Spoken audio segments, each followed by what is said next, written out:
भक्तों, गौतम बुद्ध को तो आप सभी जानते ही होंगे। गौतम बुद्ध वही है जिन्होंने बौद्ध धर्म की शुरुआत की थी।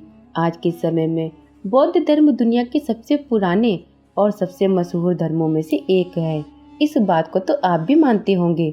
गौतम बुद्ध के बारे में बात करें तो उनकी प्रतिमाएं बहुत आकर्षित होती है। कहीं आपको उनकी साधना करने वाली प्रतिमा मिलेंगी तो कहीं ध्यान करने वाली सभी प्रतिमाएं अपने आप में अनोखी है। खैर, इन सभी प्रतिमाओं में एक चीज सामान्य है और वह है गौतम बुद्ध की हर प्रतिमा में नजर आने वाले उनके घुंघराले बाल। लेकिन इसके पीछे की असली कहानी आज मैं आपको बताऊंगी, जिसे सुनकर आप हैरान रह जाएंगे। लेकिन उससे पहले रिक्वेस्ट है कि वीडियो को अंत तक जरूर देखें और वीडियो को लाइक करते रहें और चैनल को सब्सक्राइब भी करें। क्या है गौतम बुद्ध के बालों का रहस्य? गौतम बुद्ध की हर प्रतिमा में जो आप घुंघराले बाल देखते हैं वह असल में बाल है ही नहीं। जी हाँ, अब आप यह सोच रहे होंगे फिर आखिर क्या है? कि दरअसल गौतम बुद्ध के सिर पे जो घुंघराले बाल जैसे दिखाई देते हैं वह बाल ही नहीं बल्कि ढेर सारे घोंगे हैं। सुनकर आपको आश्चर्य हो रहा होगा ना कि ऐसा कैसे हो सकता है। तो आज मैं आपको इसके पीछे के रहस्य के बारे में बताऊंगी। मनुष्य का तन और मन दोनों ही बिल्कुल पवित्र होने चाहिए।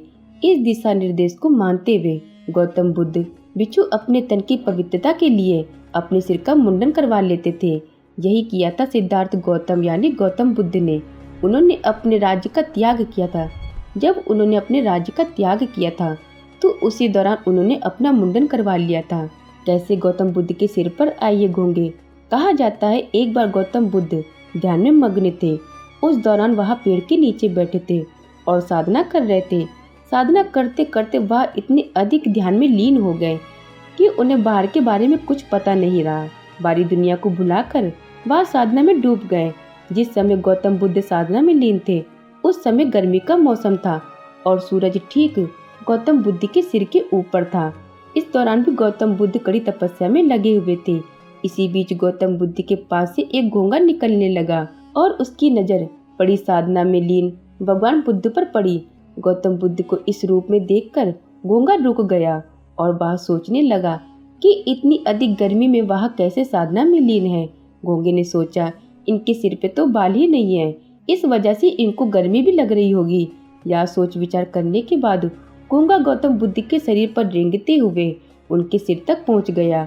इसके बाद उसने अपने मन में सोचा कि अगर मैं गौतम बुद्ध के सिर में रहूंगा तो उनको गर्मी का एहसास कम होने लगेगा। यह सोचकर वह वहीं ठहर गया।